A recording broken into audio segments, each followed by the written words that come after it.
Good morning. There we go. Whoa, the screen kind of froze on me for a second as I was moving. I have my coffee. Yes, it's the Pandorica Explodes. And for some of you, this is the first time you've seen me with my new do. Yeah. I have gone back to being blonde. For those of you that who have been with me since the beginning of my journey, you know I started off, well, actually I started off as like this shitty looking redhead. I had a really bad wig with real dark hair. I mean, it was just like, it was dark, and I thought it looked cool at the time because I didn't know any better, and it didn't. It sucked. And then I went blonde, and then I stayed blonde for a while, and then about half my friends convinced me I should go back to being a ginger, and I was a ginger for a long time. And then because I've had my wig in the shop, I was getting it refurbished and I was getting a new one, I was back to wearing a blonde wig during derby practice. And a lot of people were commenting on it. They were saying, wow, you know, you really look great as a blonde. You do. And so when I went to pick up my new wig, which was actually kind of a lighter red with blonde highlights, and the guy was like, I've got this same style in blonde. Would you like to see what it looks like? Because I'd been saying, yeah, I was wearing a blonde wig. A lot of people like it.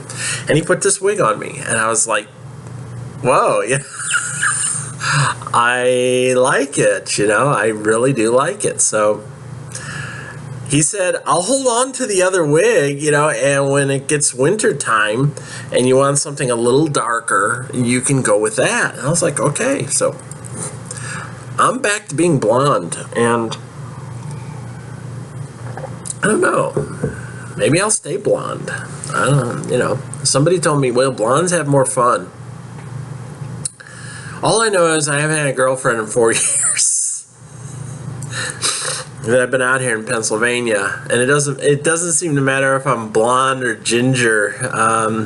Something's not clicking here, so.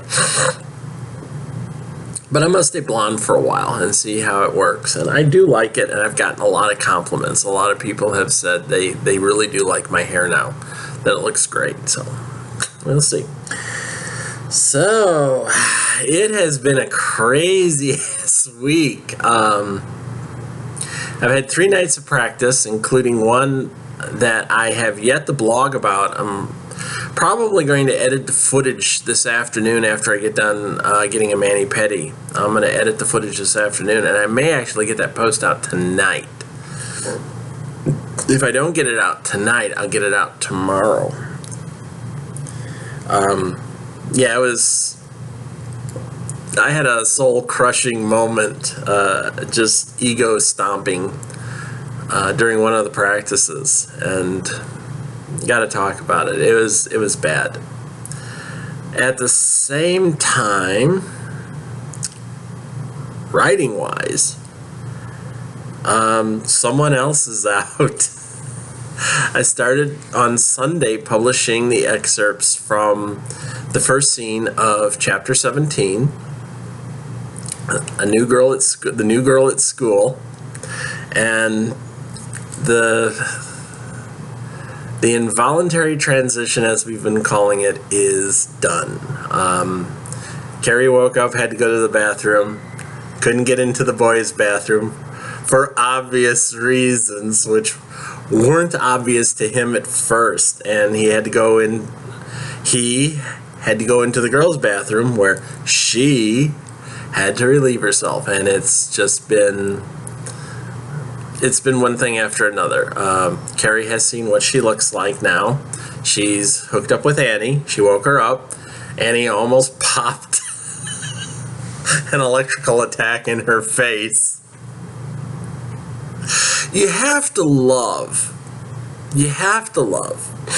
that when Annie gets woken from a sound sleep and realizes there's someone else in the room with her, the first thing she does is start charging up an electrical attack. You know, this is a girl who's got her shit wired. She knows what to do. And yeah, she was just like, I'm gonna pop. Somebody's in my room. I'm gonna mess them up. She probably was charging up enough of an electrical attack to shock them, just to find out who they were. But still, wake up. You never saw Ron or Harry Potter doing that. They would just be like, is something wrong?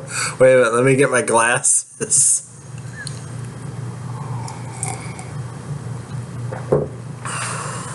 Again, Harry Potter never did any of that shit. My kids are ready to kill the moment they wake up. Yeah, that's kind of scary. And now Carrie knows this. We all know that Annie is like the toughest girl in the world to wake up. And she does mumble in her sleep, even when Carrie's trying to wake her up. Annie, wake up.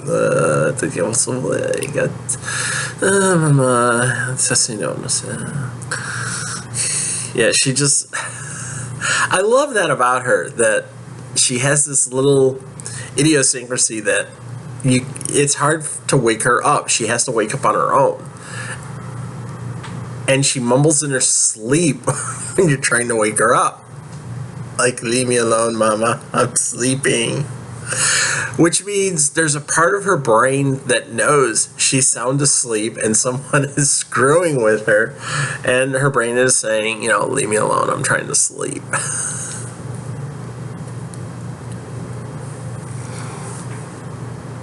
The first time she did that in the hospital with Carrie, what she actually said was something along the lines of, leave me alone, mama, I want to be with my ginger hair boy.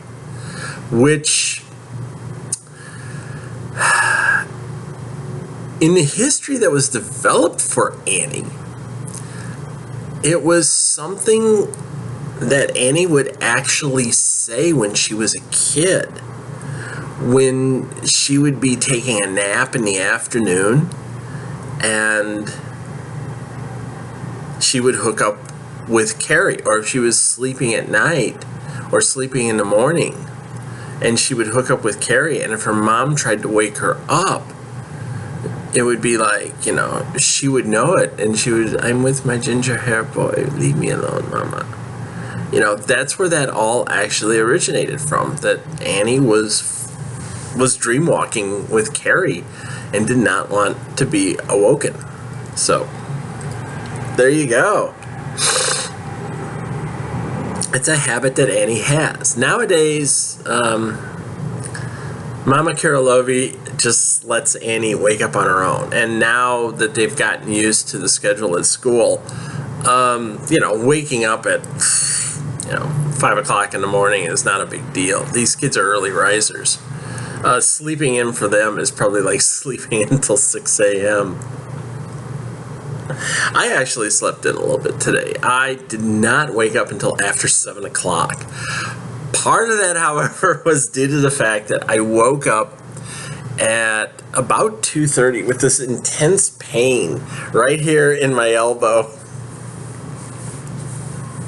Yeah, I had some intense pain in my elbow. And first I put some icy hot on it, and that wasn't doing the trick, so I actually got up and iced it down. And I just kind of laid on my easy chair here for about 30 minutes, just icing it down until it got to the point where it didn't hurt anymore. And then I went back to bed and slept.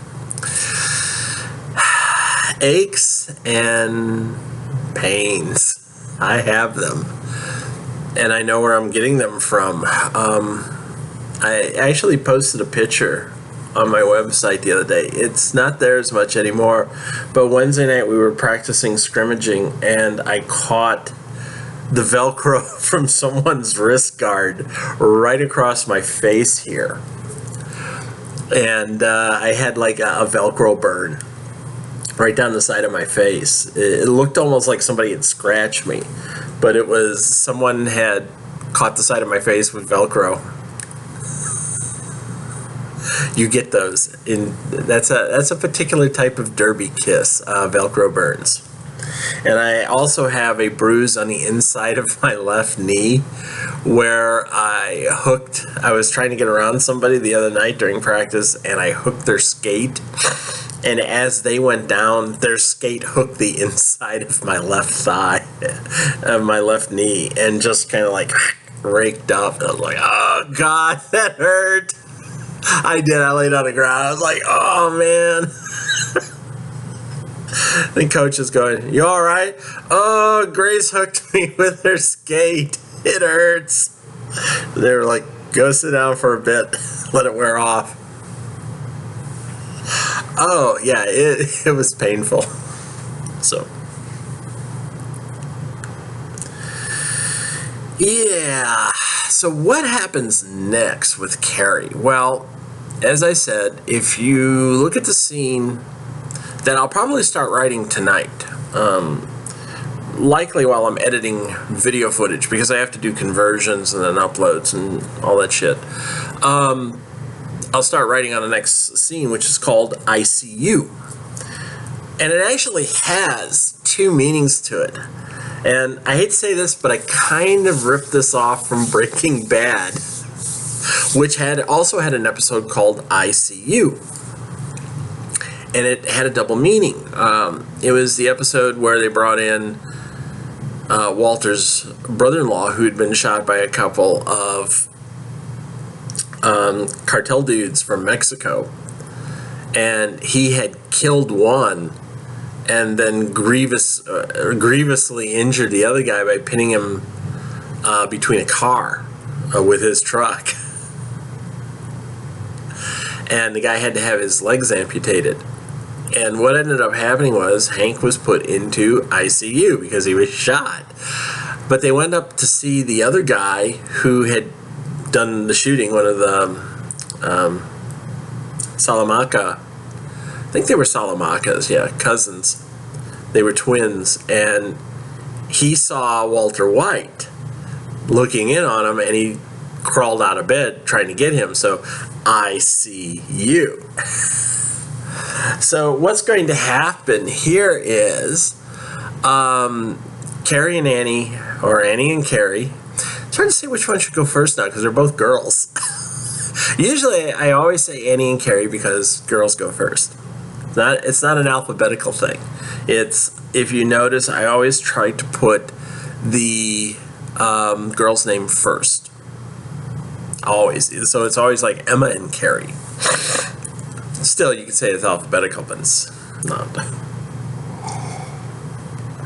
I also say Nadine and Carrie, which is not alphabetical, so meh. It'll still be Annie and Carrie because it is an alphabetical thing now. When you get two girls, it's alphabetical. So, but they're going to the ICU, because, well, let's face it. Essentially, Carrie's under quarantine right now. They don't want her being seen by the rest of the school. I mean, this is a secret. There's only a few people in the school who knew this thing was going to happen, and of course, members.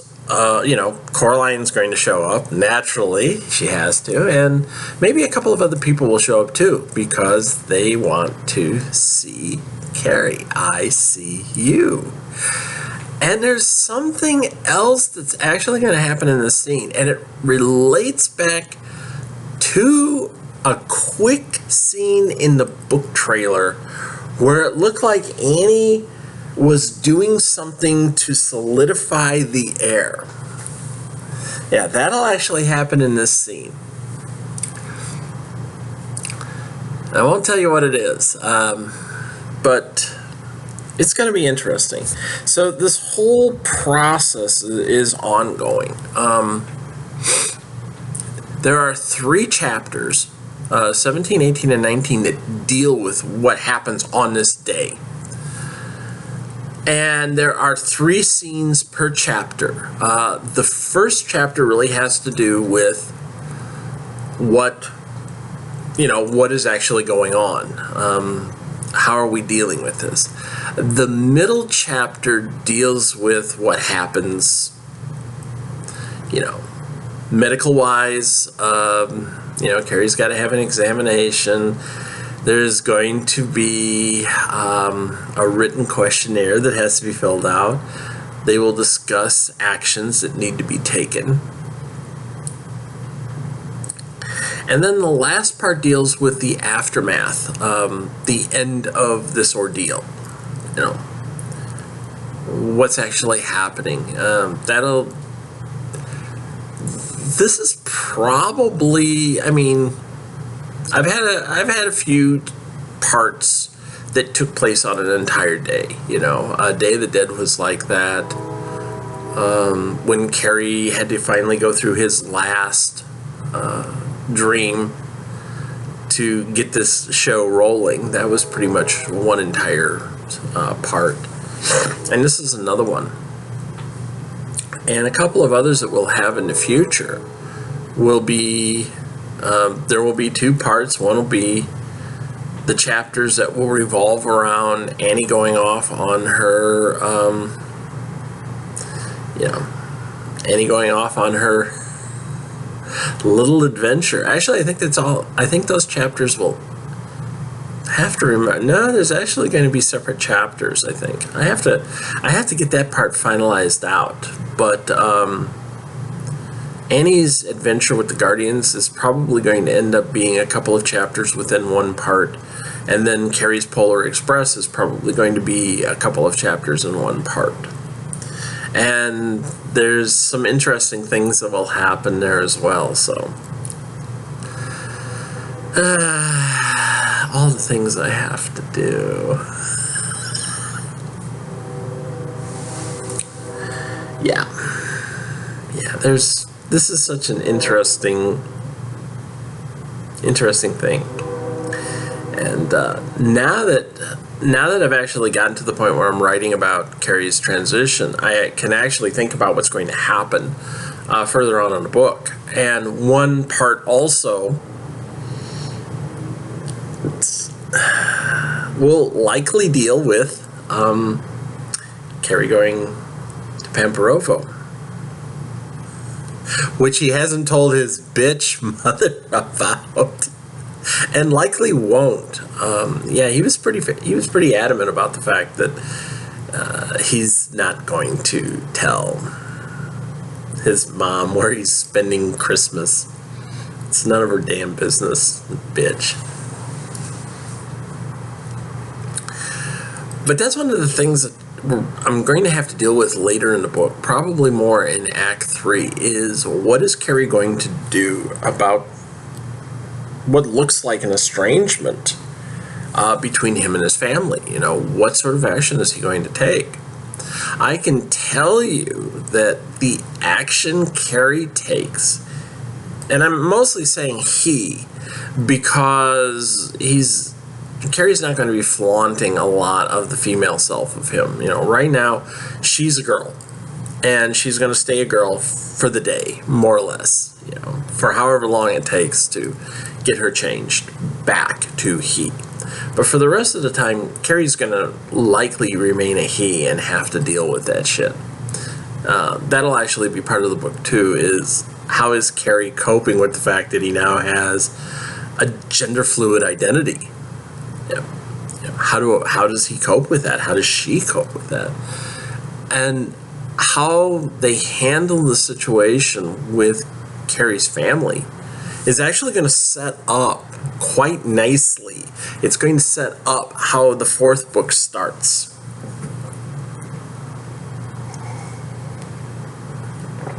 This novel basically starts the day after the B-level novel ended. And in fact, we got our first big flashback where Ms. Rutherford was talking about what happened that night when she took Carrie home. The D-level novel is basically going to start the same way. It's pretty much going to pick up the day after Carrie gets home. See, I kind of gave something away there. Carrie will go home, but how is things going to be? So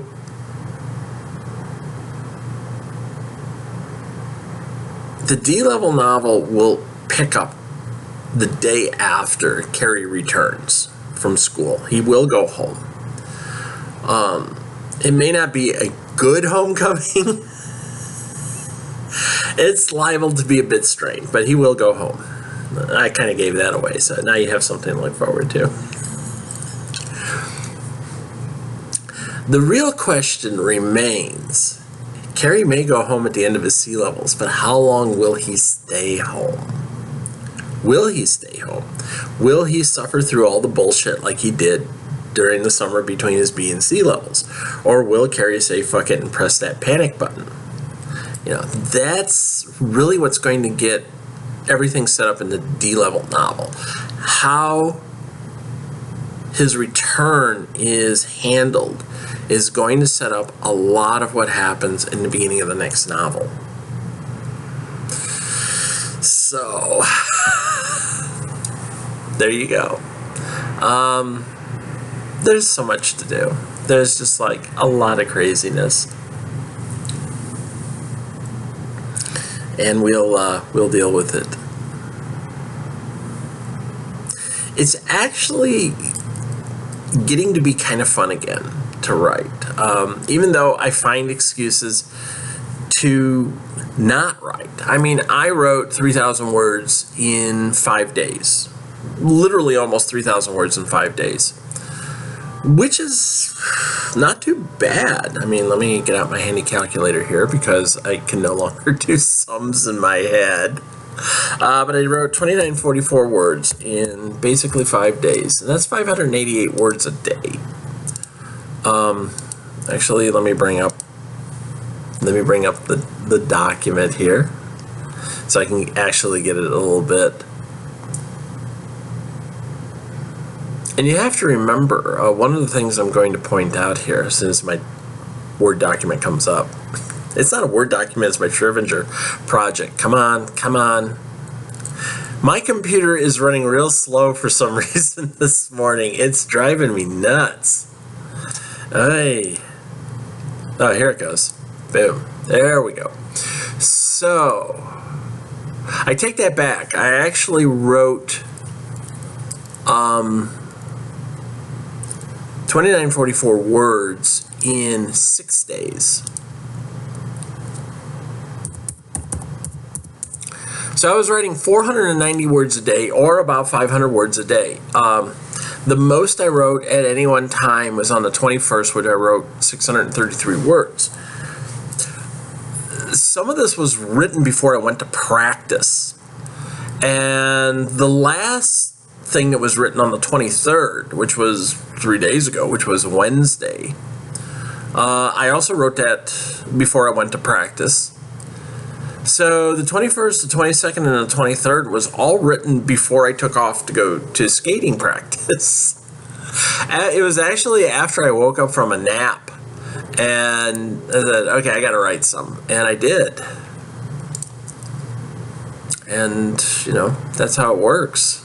I have to change the date there, because I was actually going to write last night, and I didn't.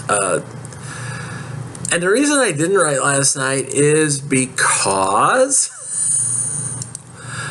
the reason I didn't write last night was because I had just woke up from my nap, and I saw that one of my coaches, Pixie Panzer, she said, I need to go out and get an adult drink. And I was like, I need to go out too. I could use an adult drink as well. You want to meet up somewhere? So we met up at a restaurant here in the Berg.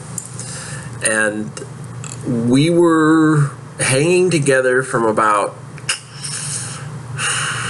6:30 till about 9:45 last night. Nursing our drinks. Actually, after we had a couple of pretty stiff cocktails, we sat and talked for a while, probably for about an hour and a half or 2 hours. The lunch was great. I mean, dinner was great. But we talked. Gee, what did we talk about? Derby? Maybe. But yeah, we talked. So we had fun. And it's nice to get out and socialize in that instance. I actually was going to write. In fact, I was starting on a recap. It was actually a recap news. So when I got home, I actually finished that. And by the time I was done with that, it was near 11 o'clock at night by the time I was done with everything. And I was like, oh man, I'm tired. I don't feel like writing. I gotta go to bed. And I went to bed. So, yeah, some of my nighttime socializing has kind of taken over for my writing. I mean, this week I had practice 3 nights a week. Next week I'll only have 2, and then a week after that actually I'll only have 2 because we're not going to practice on Labor Day. You know, the rink will be closed, so I'll have a freshie practice on Tuesday, and then I'll have a normal practice on Wednesday. So there you go. And then the week after that, I'll be at the ring 3 nights a week because we actually have a recruitment night on Tuesday night. So I'm hoping to see some new fresh meat come in. I get to call them fresh meat. Hello, fresh meat. I'm not so fresh anymore, you know. So yeah, that's always a possibility. But that does keep me busy. I mean, it keeps the front end of my week busy. It makes it a little difficult when I'm doing recaps on Sunday that I'm hoping to get out by Monday, because normally I'll come home and I'll take a nap, and then when I get up, if I can, I'll rush out the recap. One of the things I'm going to try to do, because I'm going to start recapping Fear the Walking Dead here again real soon, is I'll try to start working on it on Monday and then finish it up on Tuesday. But see, this all limits how much time I actually have to write anymore.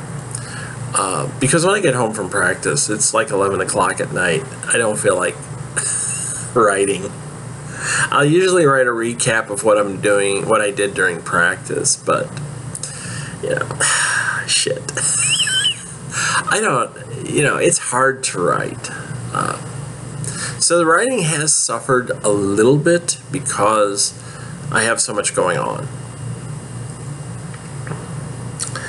And some nights I just kick back and watch things. I finished watching season 2 of Mr. Robot, which, if you've never seen Mr. Robot seasons 1 and 2, watch it. It's fascinating. It is an incredible TV show, and it may seem a little weird to a lot of you, but hang with it. It's worthwhile. It's just incredible.